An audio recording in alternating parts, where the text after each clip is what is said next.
Hi, welcome to our summer chats, our spiritual Q&A. Today we're going to talk a little bit about the past and the future with Jordan.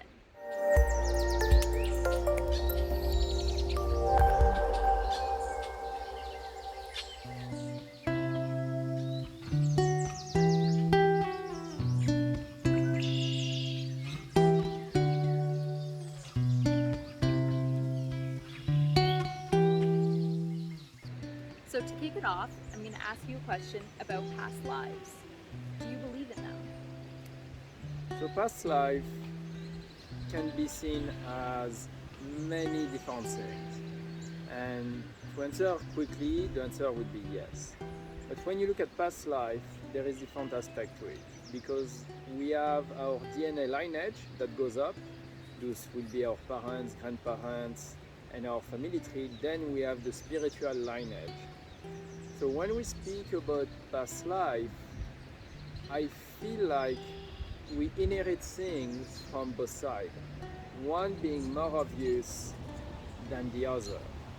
And past life will be more on the spiritual side and what we inherit from that side of life. And your spiritual lineage is basically you going around and learning, and basically it's your light showing up. So it doesn't necessarily mean it's me, Jordan, in the past, but it's the essence of my light that will be present, which is still learning and growing and sharing experiences throughout my life and my past life. So how does our DNA lineage affect us? The DNA lineage affects us in very physical way. When you think about it, you have the color of the eyes, the hair, the skin, and all of the obvious signs. But on top of that, we know that DNA gets information about trauma, good or bad, and that's how we evolve. That's how everything evolved, basically, by carrying over the different elements that has happened to your life. If you look at a tree that has lived through a lot of fires, it's going to produce seeds that are going to produce trees that are more resilient to fire more often than not. When you spread that over 1,000 years, then you get an evolution. And for the DNA, this is exactly what happens to us. Basically, we're going to carry the different aspects of our generations that comes to us. So let's say there was, parents that were very, very afraid of something. Well, that fear can be ingrained in your gene and can come to you. And now that's not something that you learn, that's something that you were born with. And we have a lot of those things that make us us. It's not just the environment. So the DNA lineage brings half of the equation of who we are, at least, and the environment molds us based on the building blocks we already have from our DNA. So I know that you talk a lot about the forgiveness and using the prayer. How does that relate and link to your DNA lineage? So when you think about how the DNA impacts you on a physical level, you have to think about the brain. Your brain is going to build neural pathways that are based on your lineage, because at first you won't have experiences for it to build new ones. So most of its fabrication will be based upon past experience. So when you think about that, when you think about the trauma that you carry around and the different experiences that would have been hard, because when you think about life 1,000 years ago, life was really, really hard. Well, the forgiveness prayer or any kind of forgiveness tool you may have is going to help your brain build new pathways that are going to alleviate the ones that are pre-made that are related to fear. And that means if you don't live in fear, you can make better decisions and you can operate on a higher level because your brain is going to have the bandwidth to deal with things a lot better. So what does a forgiveness prayer look like? So the forgiveness prayer, the first part I'm going to address is the word prayer because it has a bad connotation. So for me, the way I explain it is that a mantra is very internal and a prayer is external. And what I mean by that is that in a prayer, you're going to pray to something greater than you. So, source, God, universe, life, nature, infinite light, divine light, whatever fills your heart with something, or even if it doesn't, whatever rhymes with you. For some people, the word God is really, really bad. I'm like, okay, is universe bigger than you? I have yet to meet the person that's going to tell me, no, I'm bigger than the universe. A prayer is really about doing that towards something greater than us. So, with that framework in mind, what you do in the forgiveness prayer, it's an exercise just like a mantra that you're going to repeat. There is two reasons for that. The first one is for the brain. You want to be able to build a habit and you want to be able to build neural pathways.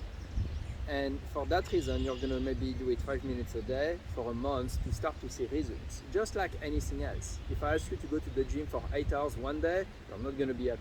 If you go to the gym 20 minutes every other day, after a month, which is the same amount of time, you may actually see result and progress.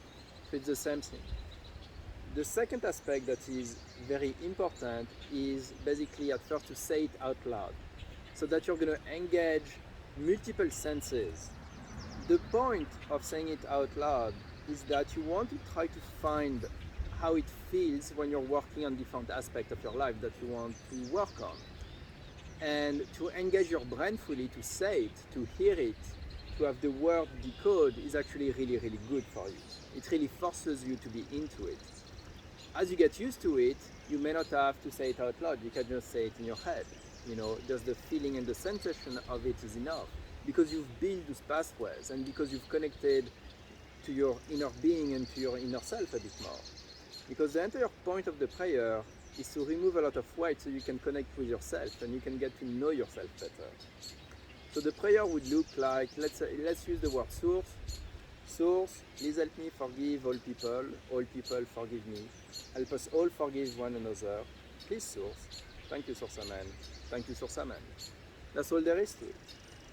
And because we know the meaning of these words, and just by repeating it, it's helping us and it's helping our brain really build that connection with ourselves and with the infinite.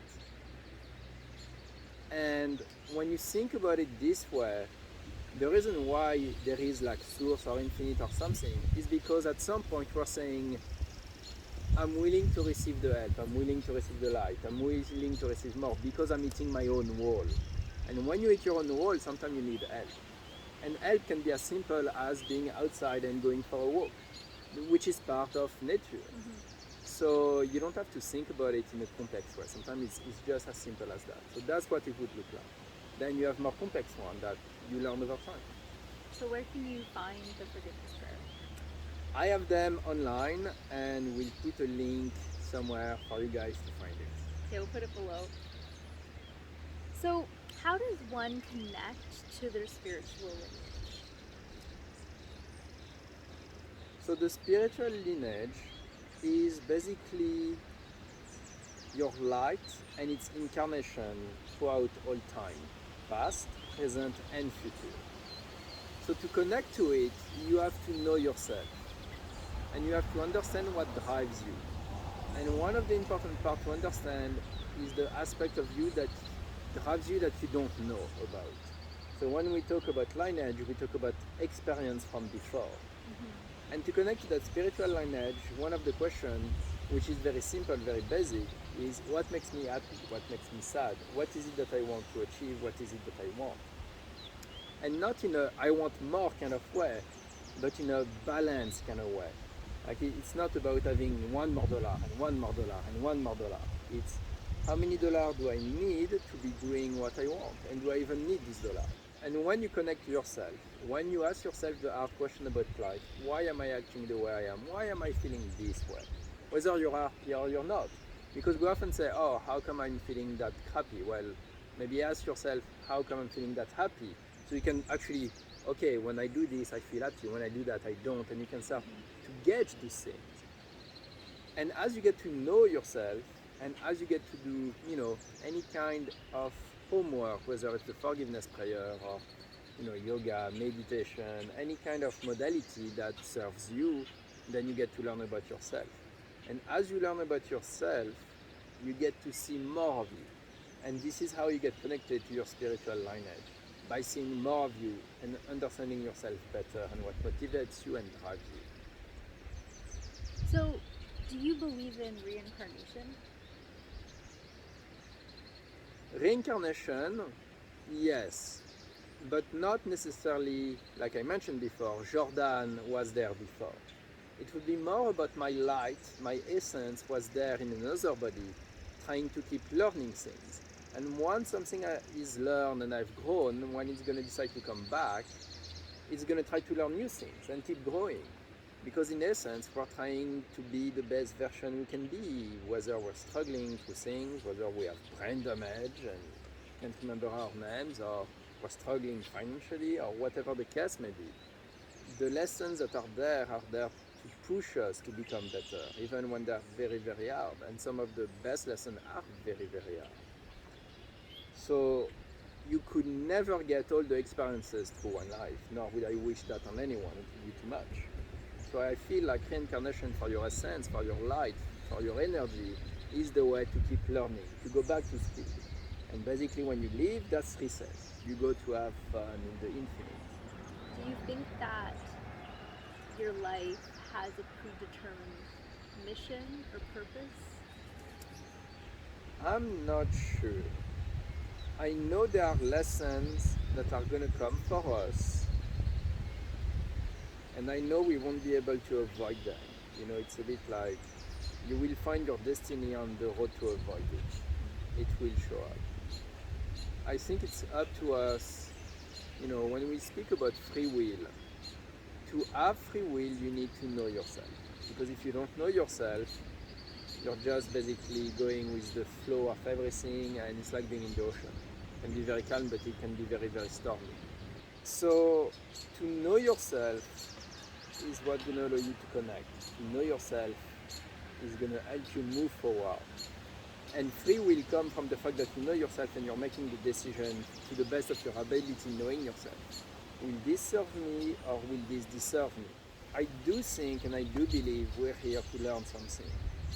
And we'll learn more or less based on what we want, but there is almost like a minimum requirement. And sometimes we're going to come and we're like, you know what, I'm just going to coast. And that's fine too. You kind of decide, you know, oh, I'm going to go to like the hard one or the condensed one, or I'm going to go to the easy one. That's a bit of the choice of our light when it comes in, you know.